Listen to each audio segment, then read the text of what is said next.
Hello guys, welcome to Meze Tech Hub. These are Microsoft Word series. So today we are going to be learning. Stay attentive as we walk through this tutorial. The Insert tab consists of 10 groups. Remember I told you that groups are a set of related commands. They are a set of related commands. So if you look at the Insert tab, it consists of 10 groups, which are the pages group, tables, illustrations, add-ins, media, links, comments, header and footer, text, and finally symbols group. Now, in each group, like I said also, that they contain sets of related commands. So let's start with the first group, which is the pages group. The pages group deals basically on the arrangement of your page, starting from the cover page. If you want to add a cover page in your work, maybe you are writing a project and you need to put in a particular cover page, you can click on this little drop down arrow here close to this cover page, and then you see different templates of how a cover page should be. So you will choose the one you want. So if, for instance, if I choose this one now, this filigree template, cover page template, you will see that it appears on the document window. You see it now. So I can edit it. I can say, okay, instead of the document title here, I can change it by clicking it and then impute the title of my document. So let's work on this now. For instance, I say Meze Tech Hub. So you see that I've given it a title. It also makes room for subtitle. I may say, okay, class on Microsoft Word. You see now, this is how the cover page looks like. I can change these ones too. I can change it to a picture or whatsoever. I can now put my date, the company name, the company address, and then the cover page has been arranged. So you can now start your other works down here. And now you can also add blank page. Maybe you've written in like 3 pages, and then you want to put in a new page, maybe in between a page. You can come here and do what? Blank page. You can add a blank page anywhere. You can even add it under. For instance, I'm here now. We have only 2 pages. We have 2 pages of two. So if I click this blank page, it's getting what three. We have gotten 3 pages. I can be adding my page here. So this is also used to add what? Page, blank page. Then we have the page break. It ends the current page. It cuts the page and makes another room and makes room for a fresh what? Page. So like I said, in our mini project, when we're going to have our mini project, we are going to touch on all these things so that you will see how they work. I'm just trying to give you a brief understanding of it so that when we are working on it, you will not be alien to it. You will understand it very, very well. So now we have the next group here, which is the table group or the tables group. It is used to insert what? Table. So if you have a document or a project to work on which involves a table, you can easily go to your Insert tab, your Tables group, and then see this table command here. You click this little arrow here, and then you see the table prompting is out. So you can choose the amount of table you want. You can do 5 by 4 table, 5 by 5, 3 by 5, whatsoever. If you are not so sure, or maybe what you want to the amount of tables or cells you want to impute are more, you can now go to what? Insert table. When you click on insert table, they'll tell you numbers of columns and numbers of rows. So let's say maybe we want 3 columns and then we want 6 rows. Now I'll click what? Okay. So remember, insert table, the table size, number of rows and numbers of column. Then I'll now press OK. So you see now we've gotten our table. The number of columns is 1, 2, 3, and we have 6 rows. 1, 2, 3, 4, 5, 6. As you can see, there's a contextual tab.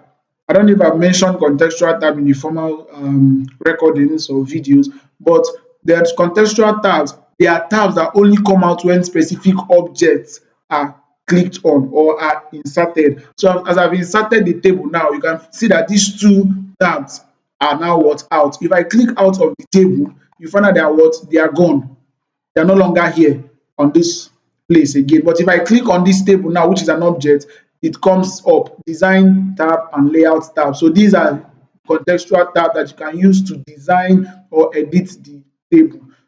The next one now we have is the illustrations group. The illustrations group is also used to insert different kinds of objects like pictures from online, shapes, smart art, chart, and or even what screenshots. So if you want to add a picture, as you can see, you can just click it and then it will open up your dialog box, and then you go to where you have your picture they want to insert. Okay, let me insert this my fine boy picture. You know, I'm a fine boy, so um, okay, fine young man. Let me insert it. So you see that I've inserted the picture in this document. So, and if you watch now, there's a contextual tab that came out because I have clicked on it. If I click outside of this picture, it is out. So don't forget. So, and remember, you can also resize your picture depending on what you want. So we are going to touch on all these things in our mini what project. So you can also get your pictures from online, but you must be connected. I'm not connected, so it's not going to work. So they're telling me you need an internet connection to insert online pictures. Then you can insert shapes, different kinds of shapes that you want. You can just come here, let me insert the star, and then you see I've inserted a star shape. And now, like I said, the contextual tab is still coming out because you clicked on an object. So when you click on an object, the contextual tab will come up, which is used to edit only that particular object that is clicked on. So I can change the color of this my star. I can change the color to whatever I want. I can change the outline. Don't worry, as we continue, we are going to see what an outline is. I can give it an effect. I can increase the outline weight. So with all this, we are going to see all these things in our mini projects. You can add your smart art. You click it. You see these are the smart art. You can add your chart. These are different types of chart. You have the line chart, pie chart. You can insert any of them. You can also insert a screenshot. You just by clicking on this screen clipping. But what it does is that it will now screenshot the application that is open before the Microsoft Word. So if you click it now, you are going to see that, or if you click it, you can do it. When you click it, if there is no application that is opened before the Microsoft Word, it is going to screen print your background, your desktop background. And I hope you know what a desktop background is. This is a desktop background. This is a desktop background. So if I screenshot it now, look at what to take me to. It's taking me now to my desktop background. So anywhere I click, I'll click and drag. You see now, it has brought it for me. You can see it now. And there's a contextual tab because it is an object that I inserted. I wanted to say amen, but let me not say amen, even though I have said it. So we have the add-ins. The add-ins is used to get links from other sources, from store, Microsoft Store. You want to get something from Microsoft Store, add-ins or Wikipedia. So you can get content from there and link it to your Microsoft Word. Where I'm not connected to the internet, and normally we don't normally use this. So just for you to just get the idea. We also have the media group. The media group contains only the online video command. So if you click it, it's going to take you to the internet where you can get videos. But I'm not connected. So if I click it, they'll tell me you need an internet connection to insert your web content.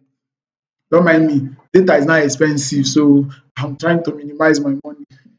So now we have the next group called the links group. The links group is basically used to link objects, link text to a particular site or to a particular place or page. I can link this picture now to page 2. I can link it to something that when you click it, it becomes a link.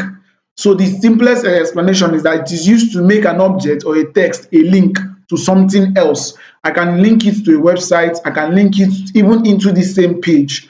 So as we walk through it in our mini project, we are going to see how it works. I don't want to waste too much time here. Now we have the next group, which is comment group. It's used to insert comments to a particular text or object. We have the header and footer. I'm going to only be explaining the important ones that we normally use frequently. That is what we are going to kind of practicalize more on. On the header and footer group, we have the header, footer, and page number commands. The header helps you to put a particular heading in all the pages concurrently, and the footer does the same thing, but the header is at the top of the page while the footer is always at the bottom of the page. So when you click on this header command here, on this little arrow here, you will see different types of headers. How do you want it to appear? So let's just click this first one. If you scroll, you are going to see many templates there. So let's click on this one. So they say type here. If I click it now and I erase it, I say Maize Tech Hub. As you can see now, we have written it. Then I'll say close header. You can see now that it is not erasable now. You cannot erase it unless you double click it.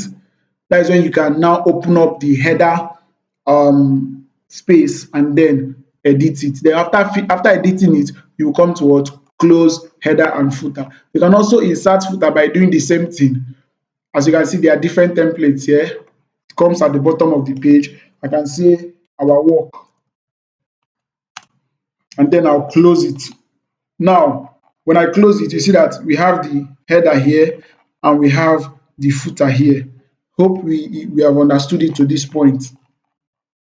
So now let's look at, like, I've opened another page in the same document. All of them contains the our work and Maize Tech Hub at the head and at the top and bottom of each page, as we can see. Then we can also insert a page numbering. You want your page to have numbers, page 1, page 2, page 3 till the end. What you do is you click on this page numbering command here on the header and footer group in the insert tab. Now when you click it, do you want the numbering to be at the top? Do you want it to be at the bottom? So you choose. If you want it to be at the top, you click. You don't need to click, you just take your mouse here. When you take your mouse here, it is going to show you different options. You want it to be at the top left, top middle, or top right.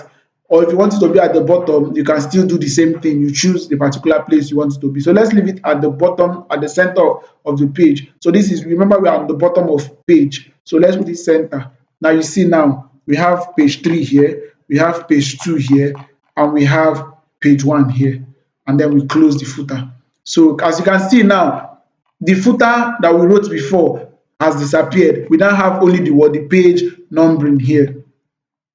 So now the next one we have is the text box. You can use it to write a simple, maybe a comment, just almost like a comment, where you can insert a text box. So most times you don't use this one so it doesn't scatter your work. What you do, you say draw a text box. So when you click on draw a text box, this cross will appear. Then you click and drag. Now you see I can type anything here inside this text box.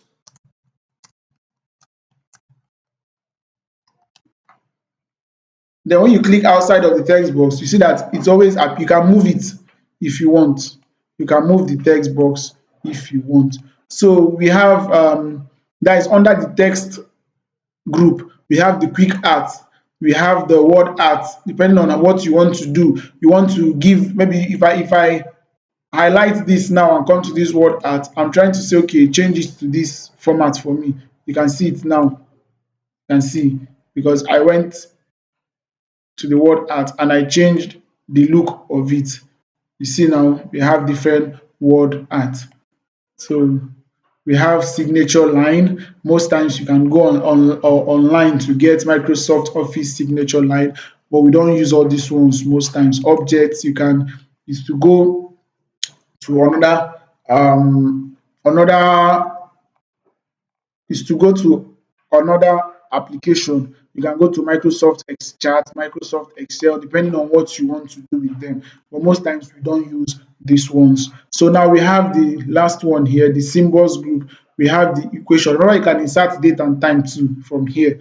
You understand? Now we have the equation. When you click on this, you see different equation. For those that like mathematics, you can see different types of equation. We have the area of circle, we have the binomial theorem, we have the expansion of a sum.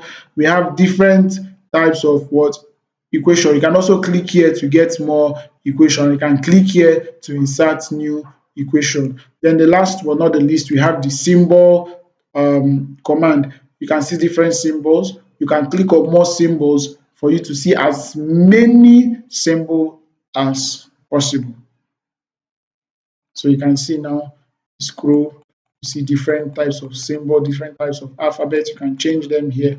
They have different ones. Change. You can also come here, change the font, and then you see different types of symbols. So in our next class, I'm going to discuss on the design tab. Until then, see you. Thank you for watching today's video. Make sure you apply what you've learned and also try to share it to others. Drop a comment and don't forget to subscribe. Thank you.